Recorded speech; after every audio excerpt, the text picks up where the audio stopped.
చేయటం మనకు అవసరమేనా అని అడిగింది సీతమ్మ వారు. ఒక స్త్రీ బుద్ధి సహజంగా ఆ విధంగా అడగటం అనేటువంటిది సహజమే. ఎందుకు ఏ పనికి వచ్చామో ఆ పని చేసుకోకుండా ఈ గోళ మనకందుకు అని మామూలుగా లోకంలో అనుకుంటూ ఉంటారు కదా. అదే విధంగా సామాన్యమైనటువంటి బుద్ధితో అడిగింది సీతమ్మ వారు. ఇది ఒక దృష్టికోణంలో కరెక్టే. దేనికి వచ్చామో ఆ పని చేసుకోకుండా ఇంకో పని ఏంటి అని. అప్పుడు శ్రీరామచంద్రుడు ఒక్క మాట చెప్తాడండి, సీత నువ్వు చెప్పినటువంటిది నీకు ధర్మం అనిపించవచ్చు, కానీ రాముడు రాజ్యంలో ఉన్న అరణ్యంలో ఉన్న నేను క్షత్రియుడను. క్షత్రియుడు యొక్క ధర్మం ఏంటంటే దుష్ట శిక్షణ చేసి శిష్ట రక్షణ చేయవలసినటువంటి బాధ్యత నాపై ఉన్నది. అందువల్ల నేను ఈ కార్యానికి పూనుకొని తీరుతాను అనేటువంటి విషయాన్ని శ్రీరామచంద్రుడు చెప్పాడు. అంతేకాదు తరువాత మాటలు మనం వినాలి.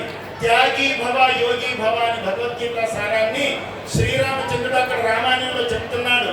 సీత ధర్మానికి, దేశానికి, దేశ ప్రజల యొక్క హితానికి కావాలంటే నిన్ను లక్ష్మణునైనా త్యాగం చేస్తాను, కానీ నేను ధర్మాన్ని విడిచిపెట్టను అని చెప్పినటువంటి రామో విగ్రహవాన్ ధర్మ అని శ్రీరామచంద్రుడిని అందుకు మనం ఆరాధిస్తున్నాం, అందుకు మనం భజిస్తున్నాం, అందుకు మనం శతాబ్దాలు తరబడి ఎన్నో ప్రాణత్యాగాలు చేసి ఎన్నో విప్లవాలను సృష్టించి ఎన్నో కోర్టులకు వెళ్ళి ఎన్నో కోట్లు ఖర్చు పెట్టి ఈ రోజు మనం వేల కోట్లతో శ్రీరామచంద్రుడైనటువంటి దివ్య భవ్యమైనటువంటి మందిరాన్ని నిర్మించుకొని ఈ విధంగా మనం ఆనందించగలిగినటువంటి పరిస్థితి ఈ రోజు రావడం అనేటువంటి విషయం.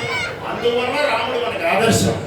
రాముని యొక్క దివ్యమైనటువంటి భవ్యమైనటువంటి చరిత్ర ఒక మానవ జీవిత ధర్మము, ఒక మానవ జీవిత ఆశయాన్ని, ఒక మానవ జీవిత కర్తవ్యాన్ని బోధించేటువంటి మాధవుడు శ్రీరామచంద్రుడు.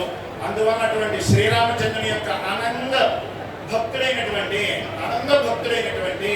అనన్య భక్తుడైనటువంటి ఆ ఆంజనేయ స్వామి యొక్క కోటి హనుమాన్ చాలీసా పారాయణ సందర్భంగా పాపం భక్తులందరూ మన నీళ్ళలో కూర్చొని మనం ఎంతసేపైనా మాట్లాడచ్చు, కానీ ఎండల్లో కూర్చోలేక అక్కడక్కడ సరి తీర్చుకునేటువంటి భక్తులు కూడా మనం గమనించాలి. అందువల్ల ఇది చాలా శోభమైనటువంటి విషయం, ఇది ఆనందప్రదమైనటువంటి విషయం. ఇటువంటి ఉద్యమాలు, కార్యక్రమాలు, ఇటువంటి భక్తి భాగస్వామ్యంతో కూడినటువంటి కార్యక్రమాలు మాటి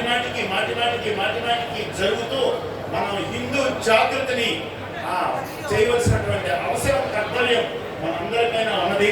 మనందరం అటువంటి దిశలో మార్గనిర్దేశంలో ఆ దిశలోనే ప్రయాణం చేస్తున్నాం. ఇది చాలా ఉదాహరణమైనటువంటి విషయంగా తెలియజేస్తూ ఇంతటితో ఈ 4 మాటలతో మేము విరమిస్తూ ఉన్నాం. ఆ శ్రీరామచంద్రుని యొక్క, ఆంజనేయ స్వామి యొక్క దివ్యానుగ్రహము ఈ కార్యక్రమంలో పాల్గొన్నటువంటి వారికి, ఈ కార్యక్రమానికి వచ్చినటువంటి వారికి, ఈ కార్యక్రమానికి రాకుండా ఇంటి దగ్గర నుంచే అయ్యో వెళ్ళలేకపోయామని బాధపడినటువంటి వారికి, అదేవిధంగా రేపు రామాలయానికి కూడా మనం అయ్యో వెళ్ళలేకపోతున్నాం, ఇప్పుడు మనకు అవకాశం లేదనేటువంటి వారందరికీ కూడా ఆ రామచంద్రుని యొక్క, ఆంజనేయ స్వామి యొక్క పూర్ణ అనుగ్రహం అందరికీ సిద్ధించాలని ఆశిస్తూ ఆశీర్వదిస్తూ విరమిస్తూ ఉన్నాం. జై